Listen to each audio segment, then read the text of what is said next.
Bom, a pauta de hoje está bem cheia, então a gente vai precisar seguir aí o tempo, né, o máximo possível. A gente teve um atrasinho aqui no início, mas a gente já vai compensar rapidamente. A gente vai iniciar com o Nelson Farias, da Minas Ligas, trazendo a sessão fiscal sobre o SPED fiscal, o registro de exportação e reconhecimento da receita bruta. E depois, na sequência, a gente vai para a sessão contábil. Estava previsto o Márcio Magno participar, mas a gente vai ter a participação do Roger Ferreira, Patrimar, falando também, né, retomando o tema sobre coisa julgada, mas com um viés contábil, sobre os aspectos relevantes, né, na elaboração das demonstrações contábeis e o impacto, né, sobre a coisa julgada. E a sessão jurídica ajustando o tema, né, ajustando o tema por inconstitucionalidade da multa isolada aplicada pela Receita em pedidos de compensações, PERDECOMP, com o Fernando Lima. E, como sempre, a gente finaliza com assuntos diversos e atualizações com o José Adriano. Para quem não me conhece, eu sou Nelson Faria de Souza, sou gerente do Departamento Fiscal aqui da Minas Ligas. Minas Ligas é uma empresa metalúrgica que está localizada aqui no norte de Minas, na cidade de Pirapora, tá?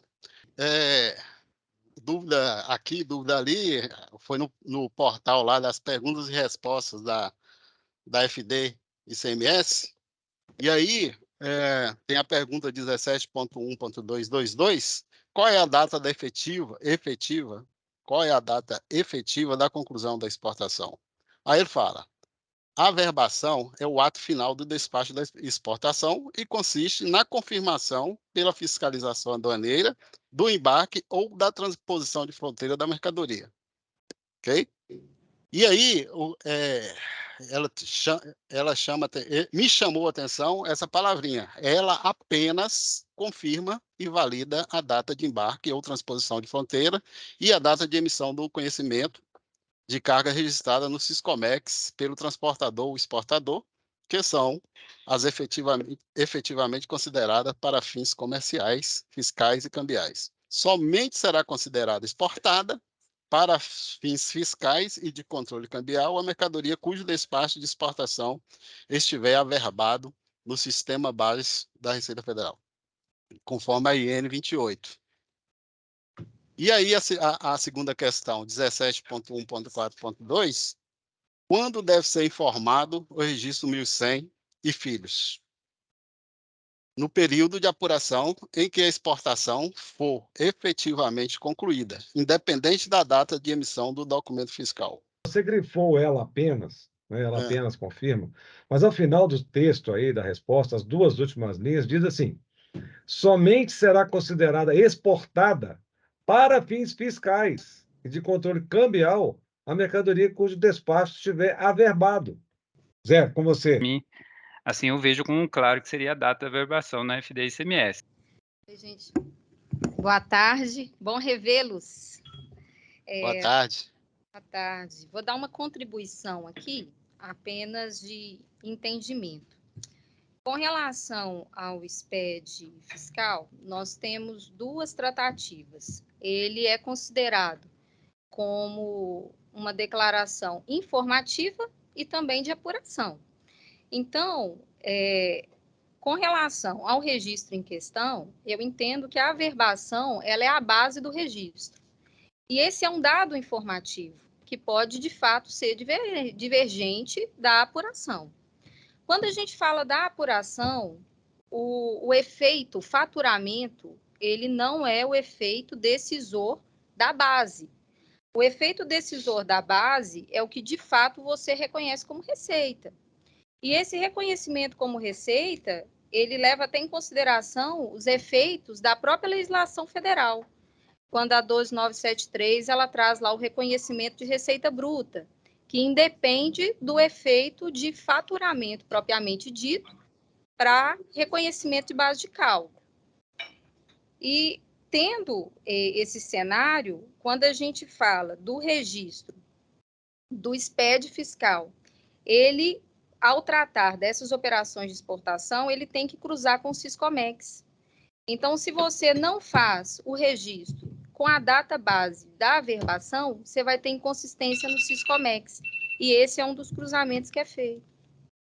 É o ponto que eu entendo. E Com relação à questão da legislação, base para apuração, vai de encontro também com os conceitos do próprio CPC 47, que aí é o efeito contábil, né? O efeito contábil, para fins de reconhecimento da receita, ele vai existir independentemente do efeito faturamento, de você ter a nota para poder reconhecer ali a base da receita. Então, esses são os pontos que eu visualizo para essa questão.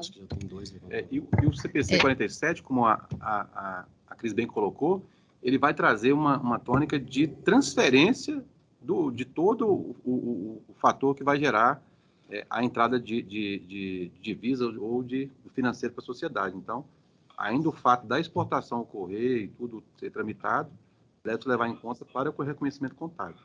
Sem isso, talvez eu tenha até uma situação fiscal antes da contábil. Então, para mim, tá muito claro isso, que o 1.100 é só informativo, no 0111 da FED Contribuições, a gente coloca receita bruta contábil.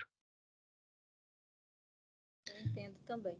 Ok. Porque essas informações, dados só informativos, eles vão cruzar com outras declarações informativas, não? Perfeito. Registros informativos, eu entendo que esses registros informativos, dentro do SPED fiscal, eles vão cruzar com outras declarações informativas, e não com a parte da apuração. Isso mesmo. Perfeito. Eu queria perguntar para o Bruno e para o Roger se, em termos contábeis, se eles têm algum comentário adicional. Em relação a esse tema, assim, a questão contábil, ela tem que sempre obedecer à competência, né? Então, é quando o documento é emitido. Então, essa é a informação que a gente tem que fazer a contabilização. De fato, tem situações que a gente tem essa divergência da informação fiscal para com a contábil, né? Então, eu entendo que a contabilidade, né, por esse princípio da competência, a gente tem que registrar conforme a emissão do documento. E aí, como já foi mencionado aqui, né, a FD é uma declaração, uma declaração informativa, né, no qual tem campos próprios, né, que não necessariamente atendem, ou a gente tem essa informação necessariamente na contabilidade. Então, a gente pode ter essas diferenças, sim, e o ponto colocado aí da conciliação, né, de ter essa informação divergente, eu acho que é um ponto importante, porque sempre vai ser questionado, por que você faz em um viés de uma maneira e no fiscal você faz de outra maneira. Quais são as justificativas? E eu acho que plausível, né, que foi colocada a questão de ter esse controle para a gente ter essa rastreabilidade, esse tracking da informação, né, o que aconteceu com aquela determinada operação, né? Então, para evitar até qualquer questionamento futuro de qualquer natureza, a gente está resguardado de ter essa informação de alguma maneira. O que eu tenho a fazer uma consideração sobre o tema com a entrada até do IFRS 15, foi algo que começou, mas mesmo antes até do IFRS 15, já tinha uma norma que estava valendo até então, quando houve a transição do BR, da antiga 6.404 para 11.638, que trouxe a prerrogativa de que você tem que reconhecer a receita contábil a partir do momento que você transfere riscos e benefícios, né? Com o IFRS 15, ele trouxe alguns requisitos que são os 5 steps, né, para atendimento da norma, e que também já era uma previsão do próprio US GAAP também, né? Mas só que isso ele deixou mais claro entre qual momento que você tem a obrigação de performance cumprida e que resulta no reconhecimento contábil da receita, né? É que no fim do dia é um efeito temporal no balanço. Mas... Sim. Vou colocar um ponto aqui com relação a essa diferença, né? Porque realizado o teste de cutoff, você tem qualquer diferença que seja, ainda que você registre em subconta contábil, você tem que fazer a evidenciação da nota explicativa. E essa nota explicativa, você vai fazer a inclusão dela não só lá no SPED contábil, mas também até na SF, para poder justificar qualquer diferença que a gente tenha nesse sentido. Agora, quando a gente trata a questão da variação cambial, a variação cambial, seja ela por competência ou por caixa, a própria apuração do lucro real até admite o efeito caixa, até mesmo dentro da contabilidade, para apurar a variação cambial. Então, é só um efeito de demonstração dessa opção através de nota explicativa. De como ele vai ser controlado, né, no fim do dia. Isso, de como que ele vai ser controlado. E fazendo essa menção, através de nota explicativa, com qualquer ajuste que exista da receita em razão do descasamento do contábil para o fiscal, a Receita ela vai acatar, porque ela mesma orienta que seja feito dessa forma, né? Bom, vamos dando sequência, então, na sessão contábil. Agora eu gostaria de convidar o Roger Ferreira, Patrimar, representando aqui, né, a área contábil. Vejo a importância dos temas que são discutidos aqui são muito relevantes.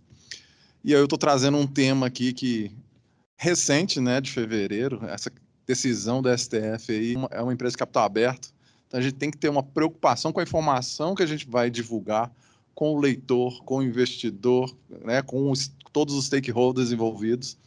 Então, a gente tem que ter essa preocupação, né? E a contabilidade, o foco dela é trazer informações que são necessárias, vamos dizer assim, para análise, para tomar decisão, para acompanhamento de desempenho. Então, a contabilidade hoje, aquele guarda-livros que tinha há muito tempo, né? Que hoje já não funciona. A gente está nesse mundo mais dinâmico, no qual a gente tem que fomentar a direção da empresa. Para que sentido que nós vamos? Então, a contabilidade hoje tem um pouco esse viés, um pouco mais decisório do que simplesmente obrigatório, de cumprir a legislação. E aí eu estou trazendo esse tema aqui, né, em relação aos aspectos relevantes da elaboração das DFs aí de 2022, talvez um pouco tardio, né, porque as DFs a gente estava no final da safra, vamos dizer assim, em relação às DFs, mas nada que não desconsidere para as empresas, por exemplo, que eu atuo, né, nos seus informes trimestrais, nos ITRs, nas demonstrações futuras, né? Eu acho que o que aconteceu aqui serve, né, para a gente, de modelo, para a gente ter mais atenção, entender o que está acontecendo e aí eu reagir. Eu me apego muito à questão jurídica, né, porque é o que a gente tem de informação. Então, o contador hoje ele tem que ter essa flexibilidade de entendimento tributário, entendimento da legislação, entendimento do direito, né? Então, acaba por a gente passear por todos os assuntos, né? A gente não é o técnico em todos os assuntos, mas acaba a gente tendo essa interface necessária com todas as áreas. E aí, como eu falei, esse tema, quando surgiu lá em 8 de fevereiro, né? Deixa eu passar aqui para vocês. Então, o que eu vou falar aqui em relação ao tópico aqui da discussão desse tema aqui hoje, né? Como é que é o viés contábil em relação a isso? Como é que a gente lida com isso? Isso tem algum impacto? Não tem nenhum impacto? É para a gente chorar? É para a gente sofrer? Para rir? Né? O que a gente tem que fazer em relação às divulgações? Elas são obrigatórias? Eu faço pelo princípio da conveniência, o que é mais interessante. Então, uma breve contextualização em relação a esse tópico, porque já foi bastante explanado, eu acho bem explanado na última reunião em relação à parte jurídica. Vou voltar em alguns pontos aqui da parte jurídica também, mas vou falar um pouco sobre a evidenciação, sobre mensuração, o que a gente deve tomar cuidado e como a gente deve proceder. Quais são os impactos tributários? Então, quando teve essa decisão é só sobre esse tema específico? Será que ele pode ser ampliado de alguma maneira? Então, essa é a nossa preocupação. E eu que tenho ali uma tese no qual eu estou fazendo uma apropriação de um crédito, né? Por mais que eu tenha uma tese jurídica muito forte, né? Como eu falei, cabeça do juiz, né? A gente viu por essa decisão, apesar de que também essa decisão teve muito um aspecto de mídia, né? Assim, a forma com que foi divulgada, né? Talvez ela foi um pouco sensacionalista, assim. Então agora a gente tem uma segurança jurídica no país. Então a gente vai falar um pouco desses impactos tributários, aqui é o ponto de discussão mesmo para a gente entender se isso é um ponto final ou se isso pode ser algo que vai rolar por outros assuntos, e eu trouxe algumas provocações aqui para a gente avaliar. E propriamente os impactos da demonstração, como eu falei, 2022, mas vale para os próximos ITRs e para as próximas demonstrações, qualquer um for fazer a publicação. Então, uma breve contextualização. Então, esse tópico surgiu em razão dessa decisão aí do Supremo, no dia 8 de fevereiro de 2023, né, no qual aí, temos, então, uma decisão, né, por maioria de votos, que fica definida a perda dos efeitos. Né? Ela é imediata, não tem a divulgação, né? Vai ter tem uma modulação, isso, a partir de quando começa a surgir aquelas dúvidas, né?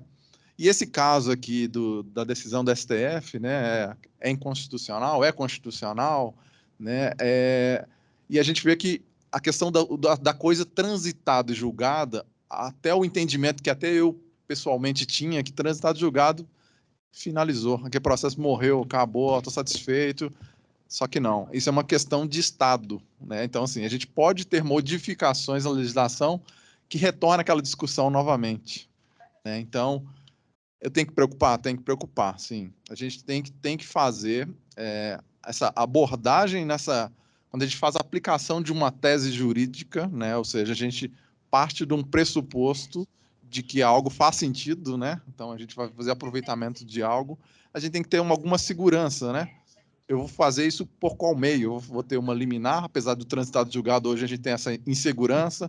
Eu vou fazer uma provisão para cobrir aquilo, para eu não ter uma surpresa lá na frente. Eu vou fazer por meio de um depósito judicial, por exemplo, para evitar, por exemplo, se caso a decisão caia, eu não tenha multas e juros sobre aquele processo. Então, a gente tem que avaliar o que trouxe para a gente assim, de reflexão, e essa decisão acabou por trazer esse alerta, né? Temos que ter atenção ao uso dessas teses e como que se contabiliza, qual que é o risco, tributação, né? Então, na prática, as decisões de matérias que já tinham transitado julgadas não mais terão validade quando houver mudança da decisão do Supremo, é o que eu acabei de falar. Então, pelo meu entendimento, essa questão do transitado julgado não quer dizer o fim daquele processo. É uma questão de Estado, né? Então, como foi abordado no dia 15 aqui, eu conseguia observar, né, a questão do que foi comentado do IPTU, né, da isenção do IPTU, né? Então, assim, hoje determinado município tem a isenção do IPTU. Ele precisa de entrar com uma ação para ter isenção? Não, já tem uma legislação sobre aquilo. Aquilo vai valer para quando, né? Aquilo ali está transitado, julgado, mas pode surgir um projeto de lei ou alguma mudança que vai transformar aquilo. Então, aqui não existe uma coisa assim definitiva. Transitado, julgado não quer dizer definitivo e finalizado. Então, isso a gente tem que ter isso na cabeça, porque talvez o entendimento que eu tinha também, eu tive que mudar esse meu conceito em relação a essa decisão, né? Então, aí ainda temos indefinições sobre essa decisão, que são aquelas, o acordo da decisão ainda não foi publicado, nós temos pendentes. Isso vai valer a partir de quando? Quando que é? Não, é 2007, por quê? Ah, está retroagindo. E aí nós estamos quebrando alguns princípios, assim, pétreos das normas do direito, né? Tema, né, que a tese publicada fala Exatamente. que não vai ter retroatividade. Exatamente. E nós temos princípios, né, de anterioridade, da noventena, que tem que ser cumpridos para a legislação. Então, ou seja, uma mudança da legislação, ela tem que respeitar esses princípios. Ou seja, uma legislação hoje ela vai valer no próximo ano. Você tem um período mínimo ali da noventena que tem que ser cumprida. E aí tem uma decisão que parece retroagir a 2007, mas na verdade não é isso, né? Já tinha uma decisão em 2007, no qual o STF já alegava que estava dentro da Constituição aquela cobrança, né, da contribuição social. Então, na verdade, não está retroagindo, ela só está, vamos dizer, relembrando aquela decisão que já teve lá atrás, em 2007. Então, pode ser que o ponto de partida seja aí, talvez, para as empresas que fizeram uso, né? Isso. É um direito adquirido, exato. Em 2007, eles deram entendimento que eu sou constitucional. Não, bacana, a partir daí vocês vão discutir,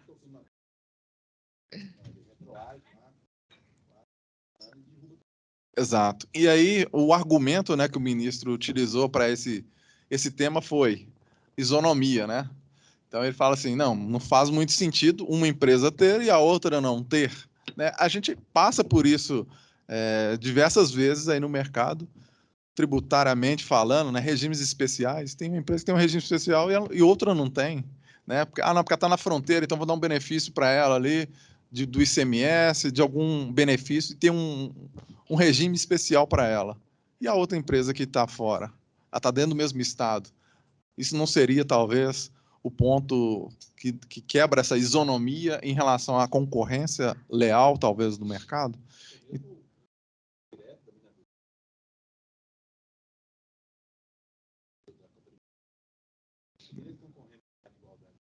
Pois é. Exato. E a gente já tem algumas discrepâncias, né, na questão fiscal, né, da tributação propriamente ICMS, né? Cada estado tem seu ICMS, nós temos ICMS estadual, interestadual, nós temos a Zona Franca de Manaus, nós temos regimes especiais e diferentes que, de certo modo, tem um viés de questão da promoção, né, da evolução e desenvolvimento de um determinado local econômico, mas temos também esse ponto da questão da concorrência, né? Será que isso é uma concorrência leal, né? Então, surgiu esse tema, né? E aí, em relação aos impactos tributários, muito já foi comentado aqui, a cobrança retroativa dos tributos, a princípio, com multas de juros dos últimos 5 anos. Isso é que a gente tem na cabeça, né? Então, se eu tenho uma decisão e ela é revogada ou ela cai, o Estado ou o ente pode recorrer da cobrança daquele tributo, daquele imposto, no período decadencial. Nós estamos falando de 5 anos. E aí agora nós estamos falando de 2007, mas o que mudou, né? Então, a gente tem que ter essa ciência, assim, não que mudou, foi um caso atípico, eu diria, essa situação dessa decisão do STF, no qual retornou a 2007. Porque de praxe, né, pela legislação atual vigente, a gente tem um prazo decadencial, que são 5 anos, então que pode retroagir a isso. Então, quando eu falei da questão do uso das teses, a gente tem que saber usar as teses, né, de uma maneira que a gente não gere nenhum dano ao futuro, né? Então, a gente tem que avaliar, talvez o que eu comentei de fazer um depósito judicial, por exemplo, se a gente tiver uma decisão desfavorável futura, se você está coberto ali por essa decisão ali de ter as multas de juros não cobradas, né? Mas então, nesse caso aí, Roger, só te interrompendo um minutinho, eu acho, ainda não foi publicado o acordo, sim, a gente não sabe no caso concreto o que ficou decidido. Mas, aparentemente, para as empresas que não tiveram lançamento nesse período, vai ser 5 anos a partir de agora, porque se não tiver lançamento, não tem o que cobrar. Perfeito, né? Perfeito. Isso assim, é importante, sim. Então, o que a empresa tem que fazer? A avaliação de risco, né? Por parte das empresas dos últimos 5 anos. E aí foi o ponto que foi levantado. Quando surgiu isso, peraí, deixa eu levantar todos os processos que eu tenho que se enquadram nessa situação. Deixa eu avaliar a situação, pelo menos nos últimos 5 anos. Se eu entender que tem um risco relevante, eu tenho que fazer uma provisão em relação a isso. Ou eu tenho que tomar alguma ação, eu tenho que fazer a divulgação sobre essa informação. Como que eu vou fazer essa mensuração? Né? Isso impacta no balanço das empresas. Imagina, foi feito o levantamento, a Embraer é uma empresa que tem essa decisão liminar, mas que ela não fez o direito disso. Ela continuou recolhendo a contribuição social. Foi feito o levantamento na revista Exame do último mês, que esse valor chegaria à casa de 1 bilhão 160 milhões. Então, você imagina se ela tivesse feito uso dessa liminar ao rombo que poderíamos ter nessa empresa, né? São coisas muito relevantes. Essa eu acho que é a mesma previsão do Grupo Pão de Açúcar, né? Que tem uma previsão que é o contrário da Embraer, né? Ele fez o uso. Ele fez o uso dessa decisão. Então, a gente não sabe ainda como vai ser o impacto, mas de fato, né? Você quem fez a decisão de pagar o CSL. Mas é no mínimo algo estranho, né? Por que uma empresa impetra uma ação e não exerce? Qual que é a justificativa?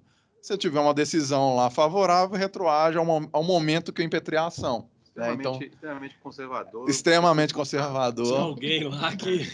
Existe uma situação muito peculiar no setor de construção civil, Sim. a exclusão do ISS. Há muitas empresas que já estão lançando mão e excluindo, simplesmente pelo fato de ter ingressado com a ação. Outras já têm há bastante tempo, têm uma liminar, e agora as fez uso, dadas questões de caixa, que a construção civil, principalmente construção pesada, passa por uma situação difícil. Mas pode recair numa situação como essa, no futuro próximo, e veja bem, não é, ou mesmo acordam, igual foi feita a modulação da questão do ICMS. Então, a construção civil corre a situação similar. Exatamente. Eu vou trazer justamente esse tema aqui, que é particular desse segmento mesmo, essa questão, né? E aí, então, né, assim, o risco de um movimento do STF fazer a ampliação dessa decisão para outras. Existe esse risco? Acredito, nesse momento, talvez remoto, mas a gente não pode descartar nenhuma possibilidade. Por isso, a gente tem que ter atenção a esse tema. E aí, em razão desse rombo, talvez, né, dessa grandeza de valores, Será que surge um refis aí, né? Discussão. Será que pode surgir um refis especial ou ter algum benefício para uma denúncia espontânea em relação a esse caso, né? Então, especificamente para isso, já né? existe uma expectativa de alguns pacotes, né? Então podem encaixar algo nesse sentido também, né? Exato. A gente tem uma série, na verdade, de projetos de lei relacionados a esse tema, por exemplo, até a coisa transitada e julgada para fins de falar isso é definitivo. Existe um projeto de lei, até por essa questão da insegurança jurídica, né? Assim, então, peraí, eu não posso fazer o uso da minha interpretação, já que ela não é tão específica, né? Ela é muito genérica. E aí, no meu entender, aquilo ali possa fazer sentido eu fazer de uma maneira diferente. A gente acabou de ver essa situação aqui na data do embarque, na data do documento. A legislação, a gente vê pela perguntas e respostas, que ela deixa dúvidas ainda do entendimento do que pode ser. Eu comentei com o Zé Adriano aqui, a resposta atrapalha mais do que ajuda. Exato.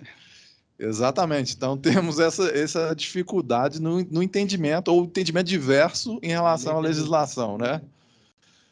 E aí, então, poderá essa decisão impactar, por exemplo, na tese do século, né?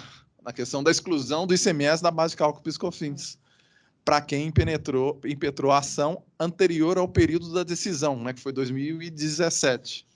Então, será que isso pode retroagir? Então, eles falam que fez até março de 17, ok. Após, pode ter inclusive, tem que ter uma citação em nota explicativa no balanço. Exatamente. É uma informação que a gente tem que divulgar. Inclusive, na verdade, todos os processos, né, que a gente tem contingentes, né, que são relevantes, a gente vai avaliar o grau, né, de certeza em relação a ele, né, a questão do provável, possível e remoto, mas nesse caso, talvez se enquadraria no mínimo como possível, ele tem que estar detalhado lá nas notas explicativas. É que, na verdade, esse item ele vai ainda um pouco Não, além, registro. porque você ainda vai ter que avaliar não só na ótica do IAS, do IAS 37, mas também do IFRIC 23, né? Exato. E aí o ponto colocado aqui é importante, ativo contingencial, você só registra ele quando você tem, assim, 100% de certeza que ele vai acontecer, né? Ele é um pouco diferente do passivo. É provável. Aí, no caso, o 23, ele vai ser uma posição incerta. E aí, quando você trata de posição incerta, você tem que proceder com registro. Então, assim, isso... Eu sou contador, então eu compadeço da sua dor. É um caos, gente. É um caos. O IFRIC que ele comentou, ele deixa claro como o agente fiscalizador vai agir nesse caso. Agente fiscalizador, o judiciário é um deles. Ele já agiu, eu vou glosar o que você fizer de forma contrária a essa norma. Te deixa, é o tema 962, por exemplo. O tema 962 foi uma situação que as empresas tiveram que divulgar em nosso aplicativo, porque existia uma modulação em outubro de 21, mas tinha ações anteriores. E aí, como é que fica? Eu vou levar, né? Justamente por essa tese do século, as empresas começaram a compensar, e aí veio a discussão sobre do tema 962. Exato. E muitas delas se viram, mas veja bem, eu tenho que... É claro, porque pode. Isso contra você. Isso aí. E tem um posicionamento da CVM para fins de reconhecimento de ativo contingente, você tem que ter o trânsito em julgado efetivo. E se for alguma ação geral, você tem que ter modulação de efeitos. Salvo em caso contrário, você não pode nem reconhecer ativo contingente. Exato, assim, a contabilidade ela tem que demonstrar, né, pela primazia da forma, da essência sobre a forma, ela tem que mostrar a realidade da empresa, né? Então não tem, talvez, cabimento eu fazer provisão de algo que, no meu entender, não cabe, né? Então, é um pouco forçado, talvez, essa ação aí, mas é por aí mesmo. Trouxe outra pergunta, né, assim, essa decisão pode impactar decisões futuras com a tese similar, exclusão do ISS, do PIS e COFINS. Esse a gente não tem uma definição clara hoje, né? Então, existem liminares no mercado, existem empresas que estão tomando já esse direito, vamos dizer assim, fazendo, né? Praticando. E aí a gente agora, nesse momento, quem está fazendo uso disso, eu entendo que nós estamos totalmente descobertos ou bastante seguros minimamente. E quem então fez essa opção minimamente vai ter que fazer esse levantamento, vai ter que fazer uma divulgação, né? Qual foi o valor envolvido em relação a isso, qual foi a natureza das teses que foram tomadas, quais são os valores envolvidos, para que não tenha nenhuma surpresa futura, mesmo que não faça a provisão, obrigatoriamente tem que fazer esse disclose na nota explicativa, né? É isso que está prevendo até nos CPCs, que eu vou passar aqui para frente. Então, os impactos das demonstrações, quais que foram? CVM, né, fez o seu comunicado, né, um comunicado oficial, e aí ela informa, então, né, de acordo com a legislação e a jurisprudência, uma decisão, mesmo transitada de julgado, ela produz seus efeitos enquanto perdurar o quadro fático e jurídico que a justificou, que é o que eu acabei de falar. A questão do transitado de julgado é momento, é a situação, o estado. Então, ela está chamando a atenção para isso. Aquela tese que há 5 anos atrás você recorreu, reavalia qual que é a situação dela hoje. Hoje ela pode ter argumentos contrários, cujo faça com que a probabilidade de perda seja alta, e para isso você tem que fazer uma provisão correspondente. Então, é quase ter que fazer um monitoramento das ações no Supremo para verificar, olha, eu tenho alguma discussão sobre aquilo ali, porque é quase isso. É isso aí. Aí você avalia lá. A terceira turma votou como? A quarta turma votou quanto? Espera aí, então tá 60-40, eu vou...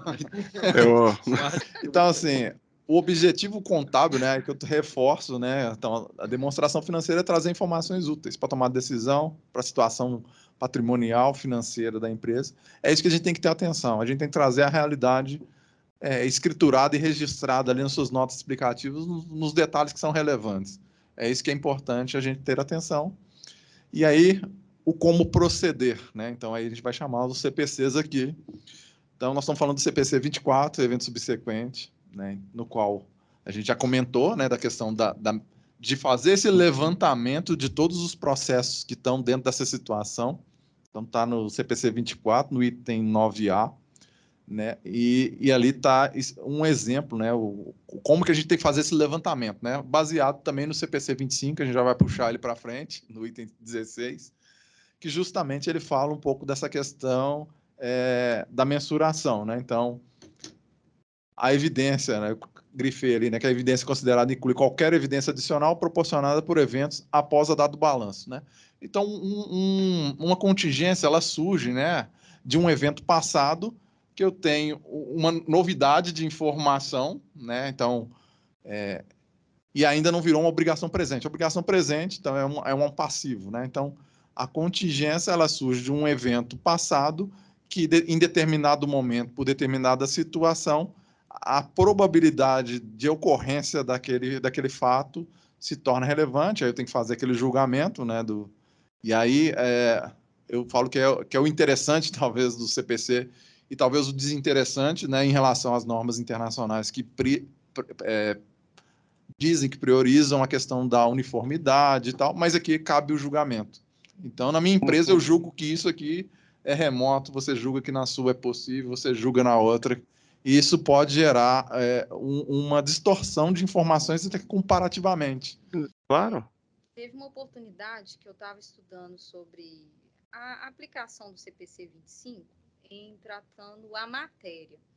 Então, quando a gente tratava lá, dependendo da natureza dos processos, então, se você tinha processo de natureza civil, trabalhista, tributário. Então, quando a gente chegava nos processos de discussão de matéria tributária, a gente sempre avaliava, existe fundamentação legal que exclui a cobrança ou a incidência do fato gerador? Não, não tem. Então, nesse caso, prevalecia a regra de reconhecimento contábil, ainda que você estivesse discutindo a matéria. Por quê?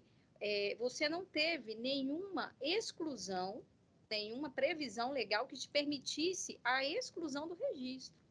Então, contabilmente, ele deveria aparecer, ainda que você estivesse discutindo. Aí entrava naquele caso de você fazer o provisionamento de um depósito judicial, que era uma garantia, mas o registro contábil ele deveria existir, porque você não tinha algo, você não tinha na legislação algo que excluísse, diferente de outras discussões. Talvez a ação dessa questão de provisão ainda é de certo modo prematuro, né? Porque a gente não tem nenhuma decisão concreta em relação ao caso, mas de fato, na prática, a gente vê que as auditorias, de certo modo, estão com esse receio, né? Não estão a fim de assumir esse risco, né? Então, eles estão seguindo à risca mesmo o que aconteceu, né? Acho que os fatos geram isso, né? Esse receio, né?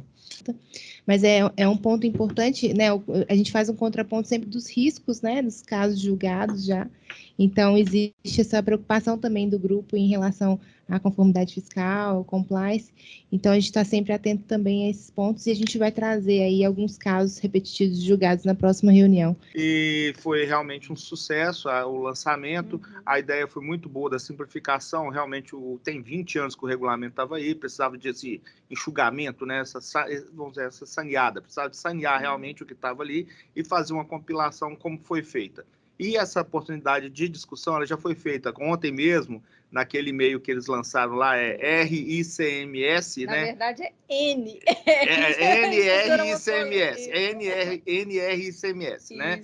Arroba Fazenda e tal. Eles já estão abrindo essa participação. É lógico que dentro do regulamento, o regulamento ele regulamenta o que está na lei.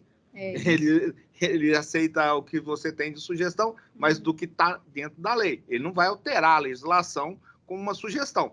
Ele não vai fazer isso. O que ele vai fazer é tentar adequar a sugestão de forma que simplifique ainda mais ou agilize algum tipo de procedimento, mas sem violar em momento algum a lei. Agora, em relação a esse tema colocado aqui, é uma situação muito da coisa julgada. Nós analisamos um pouco essa questão.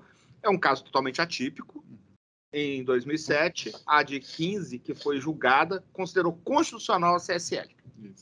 Ou seja, na hora que ele declarou constitucional, ela está vigente dentro do ordenamento jurídico. As ações que existiam eram de tribunais inferiores e não entrou no mérito da questão. Apesar de ser discutido isso, elas foram vencidas e transitadas e julgadas por perda de prazo da Procuradoria-Geral. Então, é uma situação muito atípica. Então, os casos que foi definido que existe constitucionalidade ou inconstitucionalidade de um determinado ato, ou seja, ele existe ou deixa de existir dentro do mundo jurídico, eu não vejo problema, tá certo? A decisão do Supremo, se chegou dessa forma, ela não vai ter jeito. Agora, quando acontece nesse caso que foi declarada a constitucionalidade, inclusive teve algumas declarações polêmicas de alguns ministros falando o seguinte, que a empresa já sabia que era constitucional. Né? Então, o que aconteceu foi o seguinte, simplesmente a dispensa da rescisória. Então, vamos supor, quando eu tenho uma questão dessa, é a mesma coisa de uma revogação de uma lei. Quando eu revogo uma lei, você não deixa de ter direito, ou ter que fazer, ou passa a ter uma obrigação. Ou cria uma nova, né? Eu crio uma nova. Você não passa a ter? Então seria a mesma coisa. Seria como se estivesse sendo criada uma nova norma. Mas isso em 2007. Então eles já tinham conhecimento que a partir daquele momento era o que veio de surpresa é que a não necessidade da rescisória. Essa foi uma grande surpresa. Porque normalmente você dispensou a rescisória. Né? Nesses casos, você tem sempre que entrar com uma rescisória. A Fazenda teria que entrar com uma ação rescisória. E aí é que seria o problema. Então, quer dizer, eu praticamente dispensei a rescisória. E a extensão para outras áreas, eu acho que pode até vir a acontecer também, porque, na realidade, significa o quê? Eu considerei que a norma é constitucional a partir daquele momento, ou inconstitucional, ou seja, ela está dentro do mundo jurídico. Eu não preciso de demonstrar isso, você entendeu? Essa foi uma ideia. Mas apesar de que eu entendo que deveria ter, nesse caso específico, um caso muito atípico, uma modulação dos efeitos. Talvez a gente até tenha em relação aos embargos, né? Mas assim, eu estou só dizendo que isso não é uma coisa assim que traz impacto para todas as ações. Se eu tenho uma decisão do Supremo, o que vai fazer a mudança disso aí é uma nova lei, ou então uma própria decisão do Supremo, nesse caso. Né? Então, não são casos que vão acontecer assim dentro de um trânsito julgado normal. Não. Sim. Agora, o posicionamento do Estado com relação a seguir o convênio 190, que é uma das maiores preocupações que a gente tem em matéria de incentivos fiscais, ela é muito positiva para o contribuinte, no sentido de que o Estado ele tem uma participação de recepcionamento, de convalidação dos benefícios junto ao depósito mesmo dos benefícios junto ao CONFAS. Poucos estados na federação fazem isso. Então, isso dá uma segurança maior para o contribuinte. porque todas aquelas divergências que a gente tem em matéria de reconhecimento dos benefícios da Lei Complementar 160, a partir do momento que o próprio Estado de Minas depositou esses benefícios em âmbito de CONFAS, você tem uma segurança maior. Meu nome é Fernando, né? Para quem não me conhece, sou advogado lá da Goulart Colepiccolo. Para onde que eu...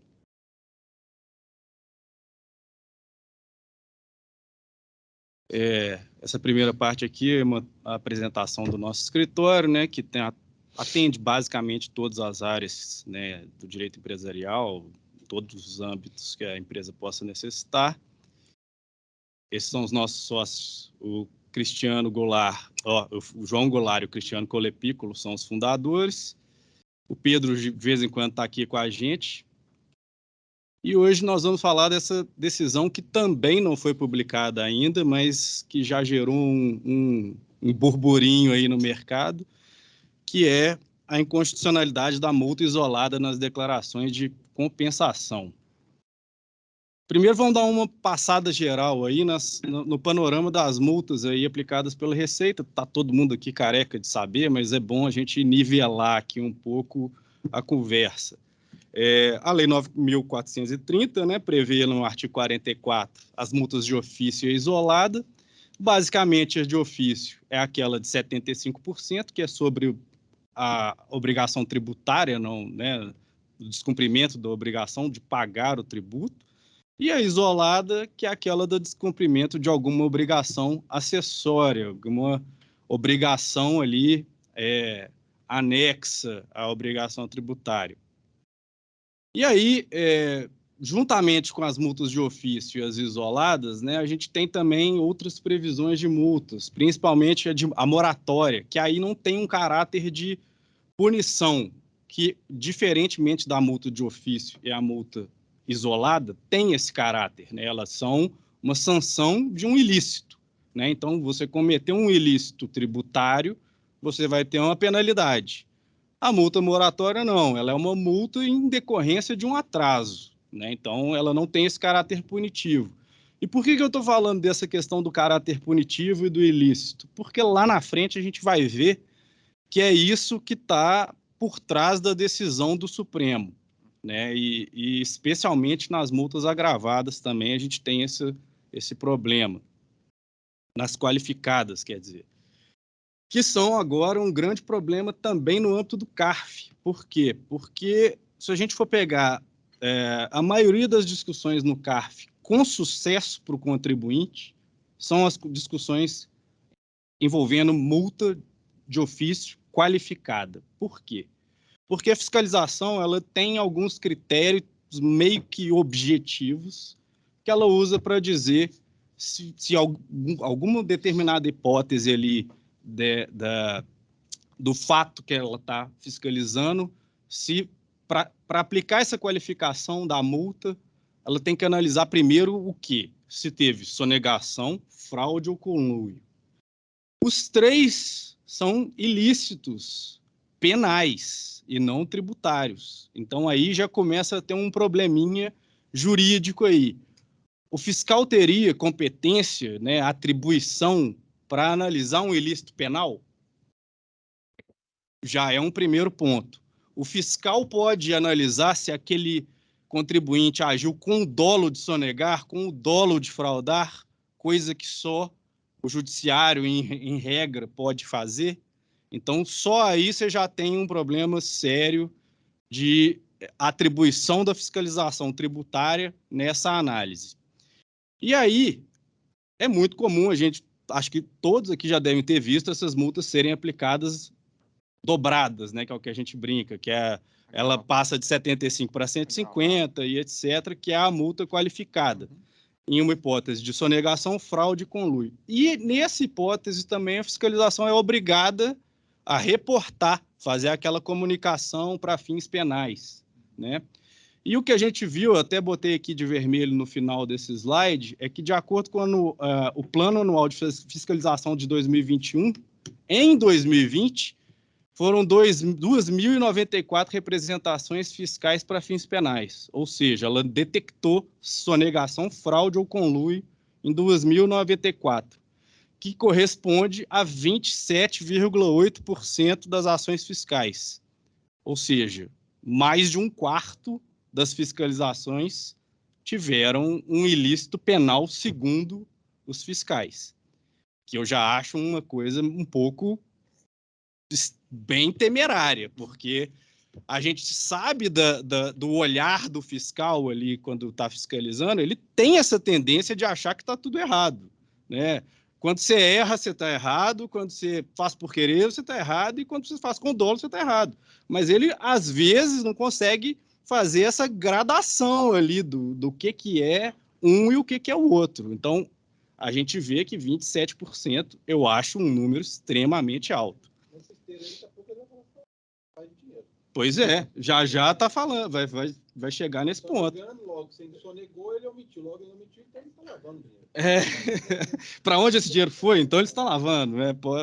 Já chega nesse ponto. Eu trouxe aqui alguns casos do Supremo, esse aí especificamente, da multa de 150%, que é a qualificada normal da Receita. Já existe essa repercussão geral reconhecida, então, em 2015 foi reconhecida a repercussão geral, não foi julgada. Por quê? Qual que é a alegação de não confisco? Por quê? Essa multa de 150% não seria um confisco, ela não teria o caráter confiscatório, já que seria muito mais do que o tributo efetivamente devido. Aí você pode falar, mas o intuito é forçar a pessoa a não cobrar, a não deixar de pagar. Seria esse o intuito da norma, né? Fazer com que a norma fosse cumprida com medo da sanção. Ok, mas a gente tem um caso lá no Supremo, de 2014, em que uma multa estadual de 120%, lá do estado de Goiás, foi declarada inconstitucional, exatamente por essa razão, por entendimento de ser uma multa confiscatória. Conversa paralela, justamente. Pois é. Porque no estado acontece muito. Pois é, aí a gente vai ver, quero ver se o Supremo vai ter com a União o mesmo tratamento que ela tem com os estados, porque aí, 120% é confiscatório. E 150% vai ser? E se for, isso vai ser um castelo de cartas lá na Receita Federal. Porque a multa de 75 dobrada vem praticamente todos. Pois é. Eu quase chego a dizer que é a regra. Ela não dá de 75. 75 você foi bonzinho. Sim, aquela coisa assim. Mas faz a 75 dobrada. Impressionante. Justamente para não falar que está aplicando a de 150. Aí eles dobram a de 75. A gente estava aqui. E assim, é porque a gente está ali no dia a dia, a gente vê o que acontece. E aí você vê as discussões, e às vezes o problema do Supremo, que eu vejo, é que ele tem o Hugo de Brito, fala, o segundo, filho do Hugo de Brito, o primeiro, tem uma tese que ele fala que é a jurisprudência defensiva do Supremo. O que é? Ele tem tanta trava para um recurso chegar lá no Supremo, e ele vai colocando tanto impedimento para essa discussão chegar lá, que quando ela chega, ela já tem uma proporção enorme. Então, é o que vai acontecer nesse caso da multa. Por quê? Porque se ela já analisa de cara, lá na primeira vez que isso foi suscitado, isso já estaria possivelmente pacificado, decidido e pronto. Mas não, ela vai postergando. E isso a gente vai ver especialmente nessas questões de perda e comp. Por quê? Porque quando você faz uma compensação, você já está fazendo uma compensação do passado, né? Então, você já tem ali um prazo para trás. Aí vai vir o indeferimento. Você vai entrar com a manifestação de conformidade. Aí ela vai ser julgada, você vai recorrer. Então, quando você está lá no CARF discutindo isso, você está, às vezes... Eu lembro do caso que eu fui fazer sustentação oral lá em 2019, eu estava discutindo uma compensação de 2002. Vira uma coisa que, assim, vai... E depois, quando for para o judiciário, você vai estar em 2050 discutindo uma compensação de 2002. é uma coisa que vai virando uma bola de neve, né? E aí, essa multa agora caindo vai ser outra questão que a gente tem aí pela frente. Retomando aqui, né, as multas de ofício podem também ser agravadas, né, que é aquela hipótese dela ser aumentada da metade do valor quando o contribuinte não responde a uma intimação para prestar esclarecimento ou apresentar os documentos, né, dos sistemas de informática dele lá, que são hipóteses só do agravamento da multa de ofício. Mas aí, ó, mais um dado interessante, feito um levantamento que eu vi naquele site do Jota. Tá todo mundo me ouvindo aqui no pessoal online? Tá. Ok. De acordo com aquele site do Jota, no ano de 2021, foram 73 casos sobre multa qualificada que chegaram no CARF. 52 foram analisados, 73 no Conselho Superior do CARF, ou seja, você já teve o julgamento em alguma das câmaras do CARF, teve o recurso para o Conselho Superior e 73 foram os recursos. 52 só foram analisados porque tem alguns requisitos de admissibilidade lá. Desses 52, 39 foram providos e 13 não. Ou seja, 75% dos casos foram para tirar a multa qualificada.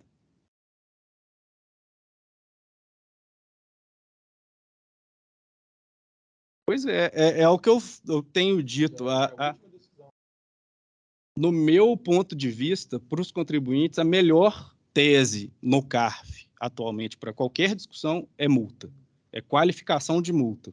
Essa que chega de 150% é a melhor tese que a gente tem. Por quê? Primeiro, porque ela está sendo aplicada indistintamente, né? Sendo caso de ser aplicada ou não. E depois, pela valoração do dolo ali, naquelas hipóteses. E aqui eu trouxe aqui um caso recente aqui também do CARF, para mostrar que a fiscalização, às vezes, ela parece que ela age com um impulso de querer arrecadar única e exclusivamente. Nesse caso aqui do CARF, que eu coloquei o julgado. Às vezes? Aí, não, é porque às vezes ela podia ter um pouquinho até de senso. Nesse caso aqui é tão engraçado que, olha só, teve uma multa isolada de não pagamento de estimativas, e aí o contribuinte foi lá e parcelou. Aí ela foi autuada pelas estimativas, pela multa. Aí você fala assim, peraí, aí no CARF esse caso aí foi retirado, porque senão você estava sendo cobrado 2 vezes a mesma coisa, né? Você está pagando parcelamento e vai ser autuado de novo, né?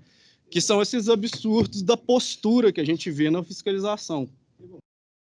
Que é isso que eu achei interessante, que no recuperado em débito, o que o cliente fez? Ele foi lá e retificou a apuração do IR, porque ele ia jogar aqueles créditos, né, com base do IR contribuição, e aí ele falou, vou me livrar da multa dos 50%, porque ele pode falar, você recuperou o crédito temporâneo e não refez suas obrigações acessórias, SF, então eu vou te cobrar a multa. Ele recolheu a multa por atraso, né, porque ele fez de forma... Ela voltou e atuou. Ele falou, não, essa informação sua, você me ocultou ela lá na estimativa que você fez dos anos anteriores, foi uma multa de 50%. Pois é. Ela recolheu a multa por atraso, recolhendo o DAF, para fugir dessa multa. Depois tomou a multa do mesmo jeito. É esse tipo de postura que eu fico criticando, porque é o que gera essa questão da multa qualificada que a gente tem nesses patamares e essa discussão que não para no CARF. Bom, agora vamos entrar especificamente na compensação, né? Que aí vem a 9.430, né, no artigo 73 e 74, que prevê o procedimento, né, que todo mundo aqui conhece também. E aí, no parágrafo 17 do artigo 74, prevê a multa isolada para o caso simplesmente da declaração não ser homologada. Então, eu vou lá, apresento a minha declaração de compensação. Se ela não for homologada, de cara, eu já tenho uma multa de 50%. Bom, aí a questão é, mas espera aí, teve ilícito? O que eu fiz de ilícito aqui? Eu achei que eu tinha uma compensação devida. Depois, a Receita foi lá e falou, não é devida. Então, ponto. ok, não consegui compensar, mas daí automaticamente vira uma multa de 50%, a gente volta naquela questão lá no início da nossa conversa de que, peraí, a multa tem que ser uma penalidade, uma sanção para um ilícito tributário. Se eu não tive um ilícito tributário ali, eu não posso ser penalizado. E era o que essa norma fazia. Ela te dava um ilícito, como se te tratava como se tivesse havendo um ilícito, independentemente, só pelo fato de pedir. E aí os contribuintes ajuizaram várias ações e tal. O Supremo, em 17 de março agora, concluiu o julgamento desse recurso extraordinário 796939, que teve o rito da repercussão geral, e aí discutindo essa questão da constitucionalidade dessa multa. E entendeu que a multa é inconstitucional. Por quê? E aí fixou a tese seguinte, que é inconstitucional a multa isolada prevista em lei para incidir diante da mera negativa de homologação de compensação tributária por não consistir em ato ilícito com aptidão para propiciar automática penalidade pecuniária. Que eu acho que está certo o posicionamento do Supremo. Por quê? Porque eu estou exercendo um direito, eu estou fazendo uma compensação que depois, por qualquer motivo, não foi homologada. Fala, não, você errou, não trouxe a documentação, ou o crédito não existia, qualquer coisa desse tipo, mas não quer dizer que eu estou praticando um ilícito a priori, né? E aí o voto do Fachin, né, a gente ainda não teve acesso ao acórdão, porque não foi publicado, mas a gente tem a publicação de alguns trechos do voto, ele fala que é inconstitucional a multa exatamente sobre esse aspecto, porque ofende ao devido processo legal e ao direito de petição, né? Que a não homologação não pode, não consiste em um ilícito que você está praticando ali, você está só exercendo o seu direito de petição, você está pedindo uma informação, apresentando uma petição à Receita, no caso, e ela está dando ou não a resposta positiva ou negativa. E no caso da negativa, ela não pode te dar uma multa só porque foi negativo, né? E aí, junto com esse recurso especial, foi julgada essa DI, que tratava da mesma matéria, mas porque, como houve várias modificações legislativas ali no 9.430, porque se você for ver lá, teve várias redações do artigo 15, do parágrafo 15 ao parágrafo 17, ele foi sendo revogado, alterado, e aí eles foram entrando, como a discussão do recurso especial era especificamente de uma lei, de uma alteração de uma lei específica, a ADI tratava das outras, então eles julgaram conjuntamente, mas assim, o que foi publicado mesmo, por enquanto, foi só a tese da repercussão geral, mas que no final das contas as duas tratavam da mesma coisa. E aí vamos tratar um pouco dos efeitos práticos, né? E agora? E agora, diante disso, o que a gente pode esperar, né? Primeira coisa, que quem pagou multa isolada de não homologação pode pedir o ressarcimento dos últimos 5 anos aí, né? Esse é o primeiro ponto mais óbvio e que agora todos têm esse dever de casa de procurar se houve, né, alguma homologação indeferida que culminou com multa de 50%. E aí, a gente lembrar também em que hipóteses essas multas podem ser devidas, que tipo de compensação. A gente tem que lembrar que é qualquer tributo federal, né, que a gente estivesse tentando ali fazer uma homologação e que foi indeferida. Então, eu acho que o espectro aí fica bastante grande para a gente analisar, né, como dever de casa e verificar, porque não é uma multa insignificativa, né? É um montante que, em geral, costuma ser bem alto. Mas era isso que eu tinha para falar, pessoal. Tá aí meu contato, qualquer coisa, se vocês quiserem estender a discussão, mandar qualquer dúvida, sugestão, estamos aí. Então, primeiro, reforma tributária, que assim como o Bloco K é o assunto fixo do BXGDE desde a sua instauração há 6 anos atrás, então é tema fixo. Então, eu trago sempre aqui uma telinha do dia aqui das notícias do Google aqui. Então, assim, todo dia tem um monte de notícias ali.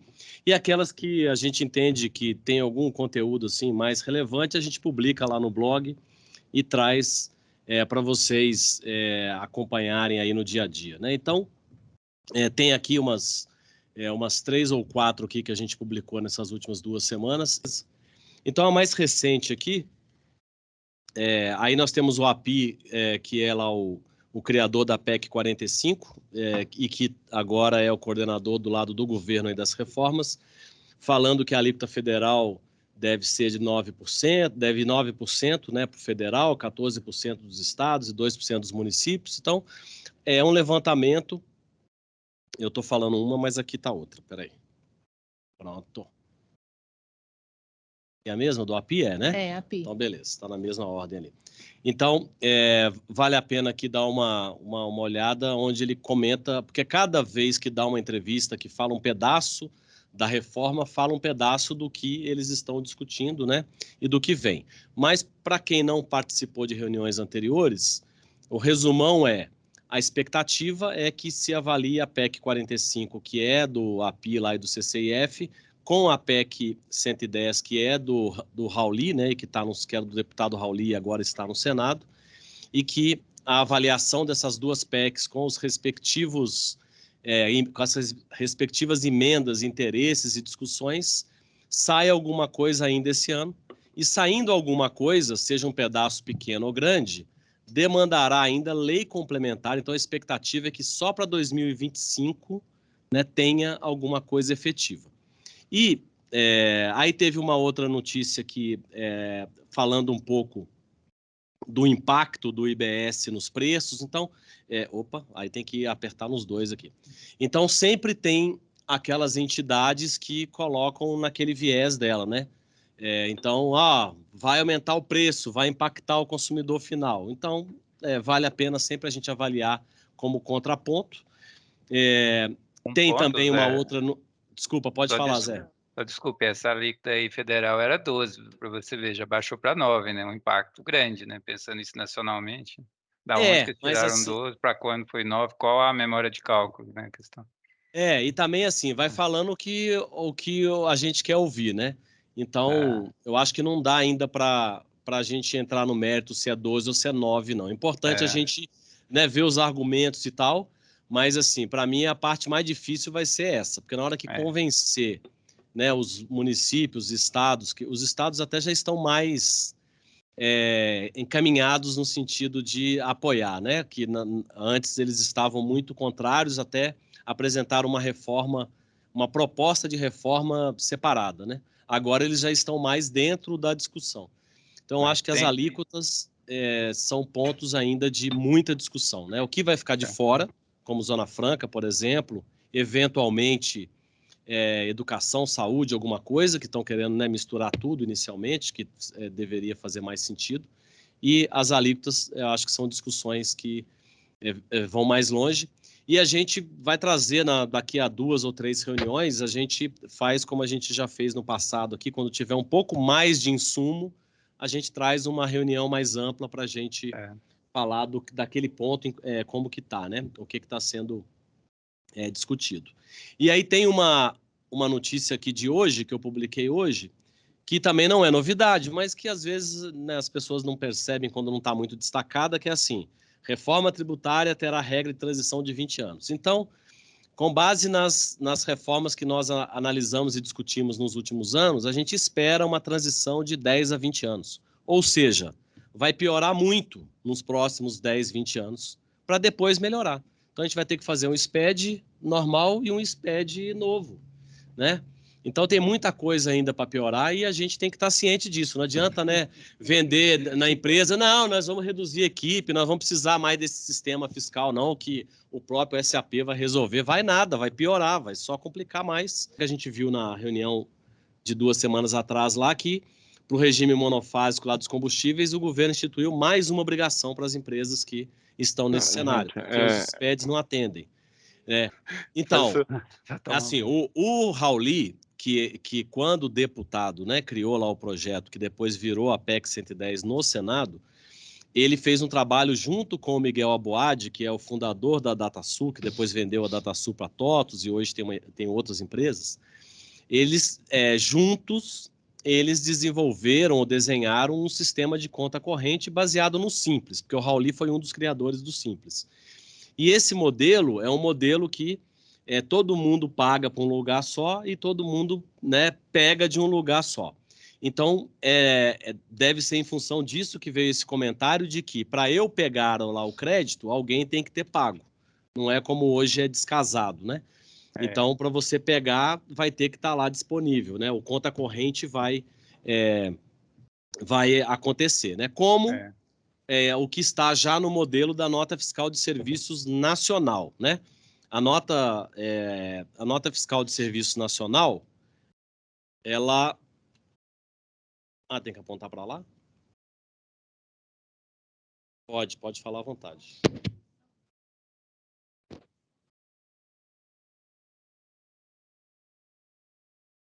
Pode antecipar.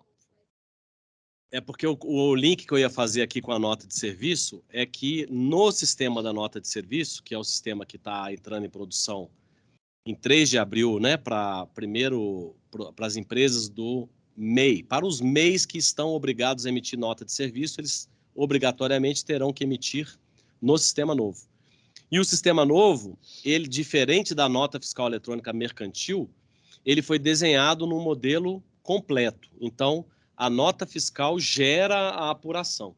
E aí, esse sistema, ele vai começar a consolidar na mesma ideia do Simples e desse conta corrente aí que o pessoal apresentou para a reforma tributária, que as empresas pagam num lugar só e ali distribui. Então, a questão da retenção do ISS, por exemplo, quando um município quer reter de você e o que você prestou também quer receber, quem adere ao modelo nacional da nota fiscal eletrônica, ele não tem mais essa opção. Então, os municípios que passam a fazer parte do ambiente nacional, eles submetem o código tributário deles e eles têm que aderir a algumas premissas, né? Uma delas é o seguinte, não tem como ter ISS para 2 municípios, só tem para um, ou para quem prestou, por exemplo, né? Tem 3 ou 4 opções, ou para quem tomou. E esse modelo é um modelo que foi criado pela Receita Federal com apoio das empresas aí no projeto da nota de serviço. Então, eu acredito que essa questão, Zé, do crédito, ela vai estar nesse ambiente de conta corrente em que as empresas vão pagar para um lugar, então você vai pagar o ICMS para Minas Gerais e você vai pagar o IBS para o ambiente nacional. Por isso que eu acredito que ainda vai existir uma transição, na minha cabeça, maior do que 3 ou 4 anos para as empresas, porque você vai pagar ICMS e vai pagar também o IBS. Então, em termos de reforma tributária, essa questão do crédito e do conta corrente, eu acho que vai ter uma vantagem de já ter a experiência do Simples, né, que é mais antiga, e já um pouco de experiência com a nota de serviço que está começando agora, né? Aí, aproveitando o link aqui com a nota de serviço, né, agora em março, no final de março, atingiu mais de 250 municípios aderindo ao ambiente nacional.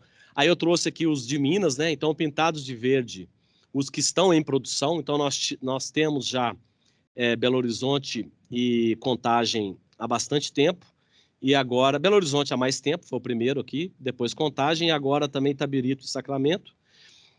O que quer dizer esse verdinho aqui? Quer dizer que se você entrar com o certificado digital da sua empresa lá agora no site, você vai ver as notas desses municípios emitidos contra a sua empresa. É isso. Pode ter lá de 1 mês, de 6 meses, de 1 ano, de 5 anos, depende do que o município levou para o ambiente. E ele está levando as atuais. Então, até numa das reuniões eu mostrei uma nota aqui emitida contra mim em Belo Horizonte, que eu pesquisei e mostrei aqui. Então, essa é a vantagem, né? E está em projeto, então as empresas, as software houses e as empresas do projeto piloto, a gente participa também, estão fazendo as integrações, mas ainda não está disponível para capturar as notas fiscais, né?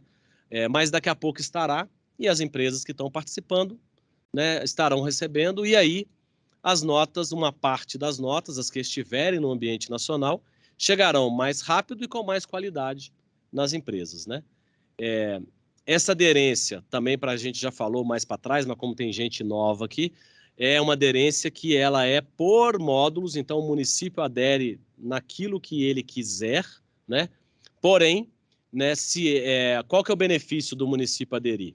Tem um benefício financeiro, porque o SEBRAE e a Receita Federal estão bancando por um período, e aí para municípios maiores é um período tipo 2 anos, e para municípios menores, né, talvez até para sempre, aí a depender.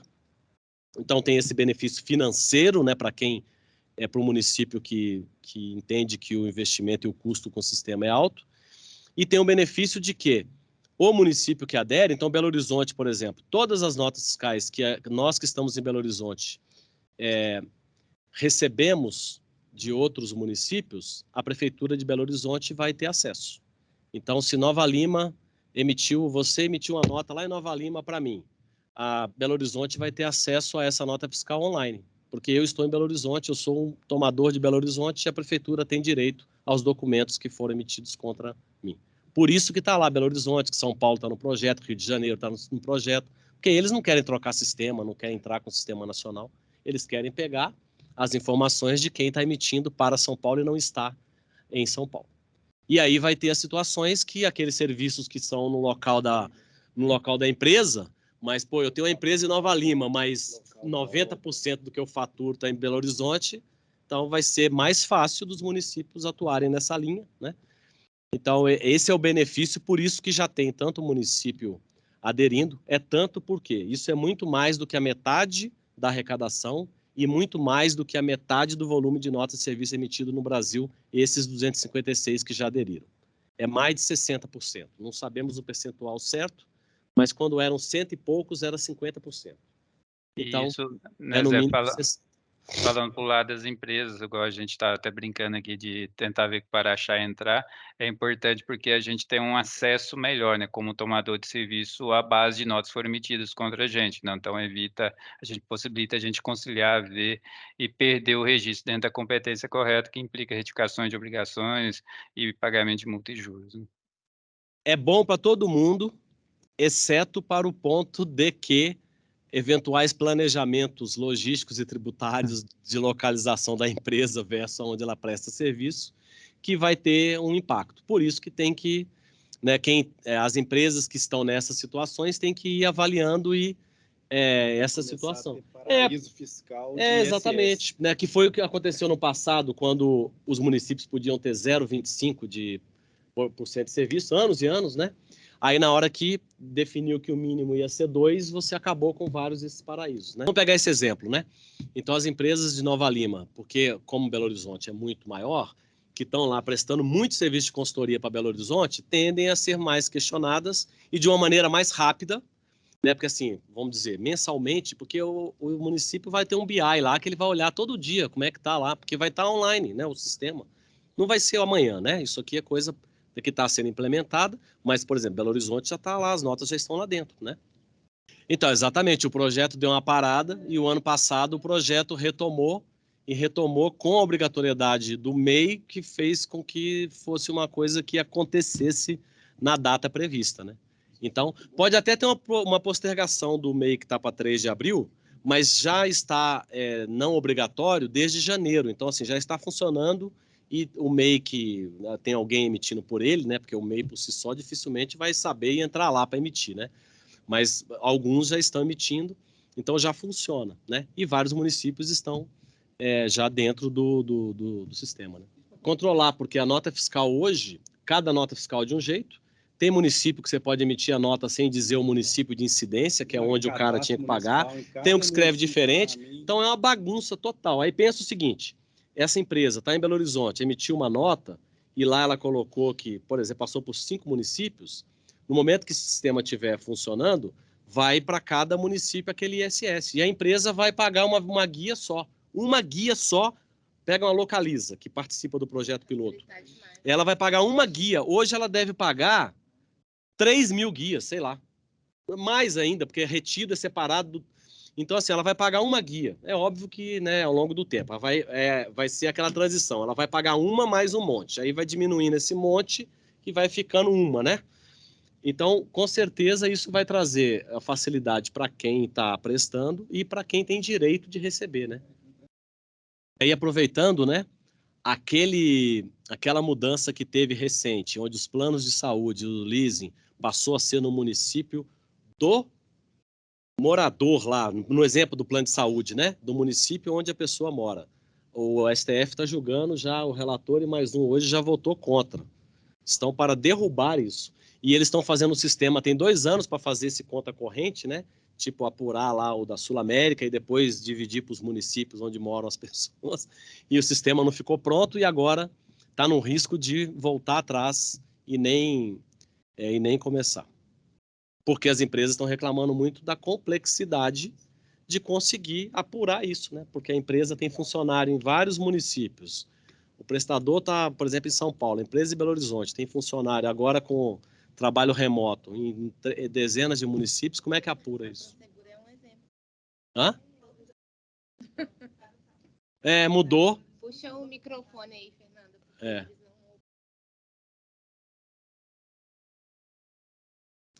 Aí, de nota de serviço também foi aprovado o regimento interno. Então, assim, há 5 anos atrás, como a Cris lembrou, dependia de um projeto de lei para que criasse a nota fiscal nacional, para que criasse o comitê de gestão da nota e tal. Aí, nos 5 anos, eles descobriram uma outra forma lá, fazer um convênio, e aí fizeram o convênio e colocaram, como o sistema já estava sendo desenvolvido, e colocaram no ar. Então, agora está tudo pronto no aspecto legal para que os municípios façam adesão. Lembrando que é voluntário, né? O município não pode ser obrigado a usar. Por isso que eles estão criando benefícios, né, financeiros e de conteúdo para os municípios aderirem. Deixa só a Cristiane fazer Pode fazer, Cristiane. Falar alguma coisa? Sim. Mais calado aqui. A quietinha ali. A Cristiane da Prosegur, pode falar. Você comentando isso aí, eu fico até um pouco preocupada, porque hoje a gente trabalha com 2.500 municípios. Você fala assim, de uma única guia para vários municípios, tem vários casos de bitributação. Eu não sei como que isso na prática ocorreria, sobre o mesmo serviço, município para quem eu estou prestando serviço, e onde eu estou estabelecido, cobra o ISS. O modelo é o seguinte. É bem delicado isso para o meu negócio. Hoje você tem várias emissões, né, separadas de todos os municípios e tal. O ambiente nacional, o que ele prevê? Ele prevê que você emita uma nota fiscal lá, em qualquer desses municípios, e nessa nota você vai dizer para onde você está prestando. Você vai gerar como se fosse uma apuração, e nessa apuração vai dizer assim, você tem que pagar 1 milhão de ISS. E você vai pagar essa guia de 1 milhão, uma guia. Por trás dessa guia, desse código de barras, tem lá toda a apuração de quanto que é de cada município. Tanto retido quanto o outro que eu sei lá o nome, tributado, sei lá como é que fala. O contrário do retido. O substituto tributado é o que você faz a retenção e o normal. Normal e retido. Então, esse é o modelo, entendeu? Você emite a nota num ambiente que você faz a apuração gera o DPS, como é que é o nome do documento prévio da nota lá? RPS, né? E isso ele já passou pela apuração e aí a nota é como se fosse só o espelho, né? Sim. E aí as informações de que município para qual a tributação ficou lá no sistema já disponível, lembrando que o sistema é o sistema do fisco. Mesmo que você use um sistema interno, você vai estar integrada com o fisco, você vai pedir autorização, nessa hora já está lá, essa nota aqui é de Belo Horizonte, né? X é de Belo Horizonte, X é de Nova Lima, X é de Contagem. Mas eu tenho municípios que falam que se eu como prestador estiver fora, eu estiver estabelecido lá, independentemente da lei complementar 116, eu tenho que recolher para aquele município. Então, aí eu tenho que recolher para o do prestador e para o do local da prestação. Sim. O que você tem que fazer é o que a gente falou para o Zé Wander e para o Nelson. É usar o poder econômico nesses municípios para incentivá-los a aderir ao ambiente nacional. Por quê? Na hora que o município adere ao ambiente nacional, só tem um com direito a receber o ISS. O ISS vai só para um. Ele não vai para 2. Não, na prática, do jeito que está hoje, pulverizado, não funciona. Mas na prática, centralizada, não tem outra forma. Só funciona assim. É porque entra em confronto com a legislação do município do local da prestação com o meu, sabe? Eu não sei como que isso na prática vai ocorrer. Não. Porque hoje só com ação judicial que eu estou conseguindo. Não, então, mas é que... Então, mas é que acontece... O juiz determinar qual município... Então, mas acontece o seguinte... Tá, só um minutinho, Bruno. Acontece o seguinte, na hora que Araxá adere ao ambiente nacional, ela está aderindo à LC 116 do jeito que ela é, sem nenhuma discussão jurídica. Sem nenhuma discussão jurídica. Então, ela está aderindo. Se a Araxá não concorda, porque ela tem, por exemplo, essa situação, ela não vai aderir e aí ela vai ter os ônus e bônus de não aderir. Mas na hora que faz a adesão, não existe mais bitributação para quem aderiu. Agora, por exemplo, a Araxá aderiu e Belo Horizonte não. Aí você emite uma nota em Belo Horizonte e aí a Araxá quer receber em Belo Horizonte também. Você vai continuar tendo a discussão jurídica até que os dois façam a adesão. Mas na hora que fizerem a adesão, isso vai, para quem aderiu, vai acabar. E lembra o seguinte, hoje são só 250, mas é mais de 60% da arrecadação e do volume de notas. Então, já é um número grande, né? Grande. E aí tem que usar o poder econômico. Então, por exemplo, se você tem lá alguns municípios desse tantão aí, 5, 20, 50, que são de grande relevância, verifica quais não aderiram e faz um trabalho de conscientização e tal para tentar empurrar eles para aderirem. E aí, como a Receita Federal é a mãe desse projeto de nota de serviço nacional, eles também colocaram como um possível benefício monetizar os dados. Além de facilidade em buscar financiamentos no Banco Interamericano, etc., né, criando projetos de fácil replicação e até de buscar esses investimentos. Entendi. Acabando aqui, gente.